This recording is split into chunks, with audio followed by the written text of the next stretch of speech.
2 વર્ષનો સમય, કદાચ આ 2 વર્ષના સમયગાળાની કિંમત એ લોકો ક્યારેય નહીં સમજી શકે જે એસીમાં બેઠા છે, જે ઓફિસોમાં બેઠા છે અને આ બધું વ્યવસ્થા આખી સંભાળે છે.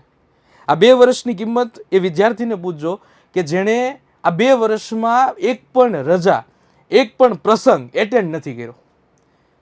આ 2 વર્ષની જે મહેનત છે ને એ કદાચ એ વિદ્યાર્થીને પૂછજો કે જેને એક દિલથી નક્કી કર્યું છે પોતાના માતા પિતાના દરેક સપનાઓ પૂરા કરવાનું. આ 2 વર્ષની કિંમત એમને પૂછજો કે જેણે નક્કી કર્યું છે કે મારે જીવનમાં આ ડોક્ટર બનવું છે કે મેડિકલ ક્ષેત્રે આગળ જવું છે. એ તમે નહીં સમજી શકો. આપણે, તમે અને હું એ વસ્તુ ક્યારેય નહીં સમજી શકીએ, મહેનત ક્યારેય નહીં આંકી શકીએ. કોઈ એક બીજાની ભૂલની સજા આ 24 કે 25 લાખ વિદ્યાર્થીઓ ભોગવે છે. બહુ કડક શબ્દોમાં મારે આજે કહેવું પડે છે, નથી, બહુ થઈ ગયું ભાઈ. છેલ્લા 12 વર્ષોમાં અથાગ અને વારંવાર આવી ઘટનાઓ બને છે. શું આનાથી સાબિત શું થાય છે? એક પેપર નથી હેન્ડલ કરી શકાતું. એ જ્યારે બાળક 2 વર્ષ આખી મહેનત કરે છે અને હોંશે હોંશે પરીક્ષા દેવા જાય છે, દિવસ રાત એક કરી દે છે, મનમાં હજારો ઉમંગો હોય છે, મનમાં હજારો સપનાઓ હોય છે, એના માતા પિતાના સપનાઓ હોય છે, એના પરિવારના સપનાઓ હોય છે, એના ખંભા ઉપર આ બધી જવાબદારીઓ હોય છે, અને જ્યારે પેપર દઈને આવે છે તો મનમાં એક ઊંડો શ્વાસ લે છે કે નહીં, આ બધા વર્ષની, આ બંને વર્ષની કરેલી મહેનત છે એ મારી સફળ થશે, મારું પેપર બહુ સારું ગયું છે. અને થોડાક દિવસ પછી શું આવે છે? પેપર લીક થાય છે. બહુ નાનો એવો શબ્દ છે, લીક. આ 2 અક્ષરનો આ જે શબ્દ છે ને, લીક, એ 2 વર્ષની મહેનત ઉપર પ્રશ્નાર્થ ચિહ્ન મારી દે છે. અને આ પ્રશ્નાર્થ ચિહ્નનો જવાબ આ જે તે સંસ્થા એ આપવો ને બહુ અઘરો પડે છે. પૂછજો તો ખરા એ વિદ્યાર્થીને એના મનમાં શું ચાલી રહ્યું હોય છે. પછી આપણે જ ઢોલ નગારા લઈને નીકળીએ છીએ, બેનર લઈને નીકળીએ છીએ કે ડિપ્રેશનમાં બાળકો ન જોવા જાય. અરે શું કામ ન જાય? શું કામ ન જાય? આડકતરી રીતે તમે એને ફોર્સ કરી રહ્યા છો એ તરફ જવા માટે, તમે મજબૂર કરી રહ્યા છો એ તરફ જવા માટે. હું એવું નથી કહેતો કે આ અંત છે, પણ ઘણા વિદ્યાર્થીઓ માટે આ અંત પણ બની શકે છે. એની મેન્ટલ પરિસ્થિતિની શું હાલત હશે તમે વિચારી છે ખરા ક્યારેય?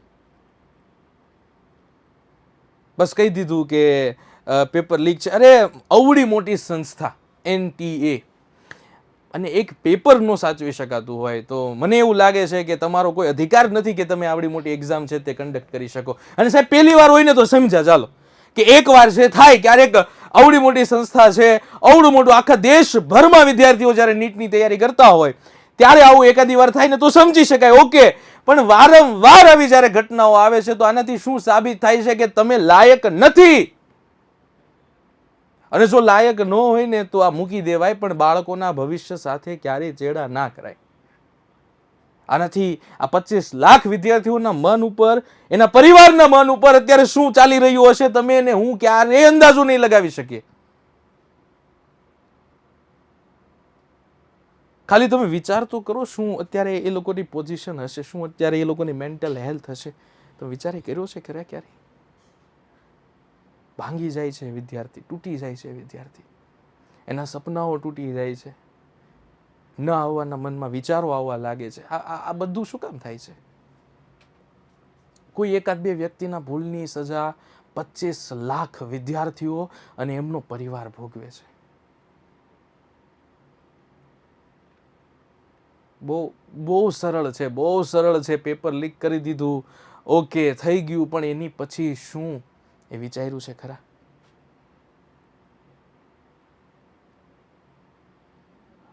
તમે નીટની એક્ઝામ, તમે સ્પેશિયલી ટ્વીટ કરો છો સ્પેશિયલ કે ભાઈ આ સ્કૂલની એક્ઝામ નથી, કે કોઈ સહેલી નહીં હોય, એ લેવલની હશે.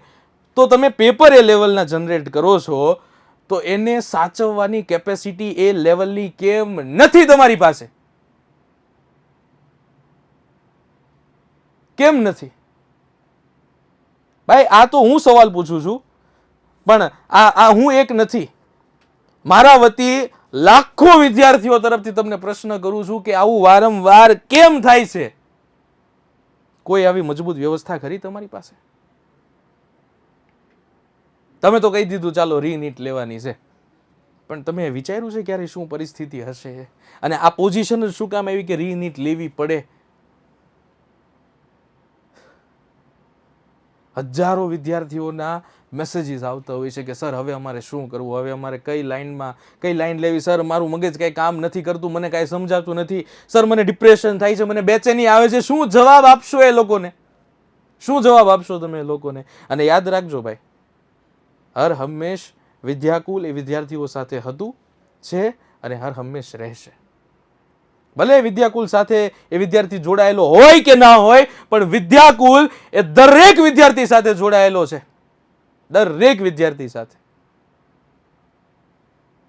આ બહુ ભાઈ, જ્યારે નીટની એક્ઝામ કેન્સલ કરવામાં આવે છે તો વિદ્યાર્થીઓને સમજાતું નથી ભાઈ એના મગજમાં શું ચાલી રહ્યું છે. આ બધું કેટલા સપનાઓ હતા ને એક જ સેકન્ડમાં સપનાઓ છે, આ સપનાઓની ઇમારત છે એ ભાંગીને ભૂકો થઈ જાય છે.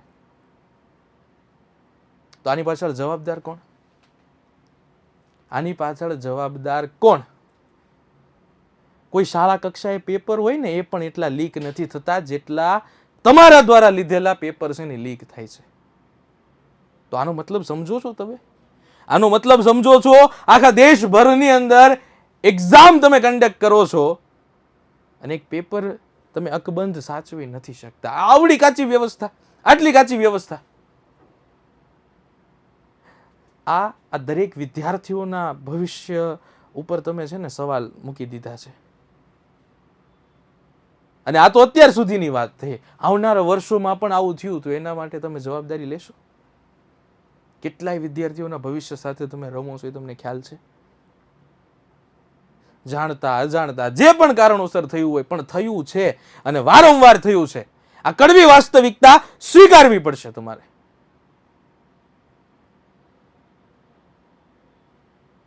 અને ખાસ મારે વિદ્યાર્થીઓને કહેવું છે કે બેટા, જે થવાનું હતું એ થઈ ગયું છે. મહેનત આપણે અટકાવવાની નથી. જે આપણે અત્યાર સુધી મહેનત કરી છે, બસ થોડોક સમય હજી આપણે મહેનતને જાળવી રાખવાની છે. કારણ કે રીનીટની એક્ઝામ છે તે આવી ગઈ છે. રીનીટની ઓફિશિયલ ડેટ આવી ગઈ છે. તમને જાણ કરી દઉં કે જે સંસ્થા જે બહુ મોટી બડાયું મારે છે, આપણે કોઈ એના વિશે ચર્ચા નથી કરવી. આ સંસ્થા, નામ પણ લેવું મને તો હવે નથી ગમતું આ સંસ્થાનું.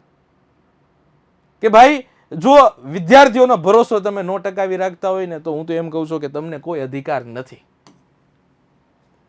તમને કોઈ અધિકાર નથી.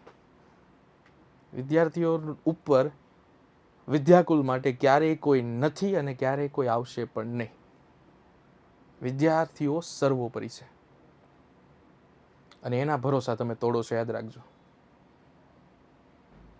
તમારા ઉપર તમારે ચર્ચા જ નથી કરવી. જે ચર્ચા કરવી છે ને વિદ્યાર્થીઓ માટે છે. બેટા, ખાસ પહેલા તો છે ને મગજ શાંત રાખીને તૈયારી કરવાનું ચાલુ રાખજો. મને ખબર છે બહુ બધી ડિસ્ટ્રેક્શન આવશે, ફોકસ વયું જશે, મનમાં ન આવવાના પ્રશ્નો આવશે, ન આવવાની ફિલિંગ્સ અંદરથી આવશે.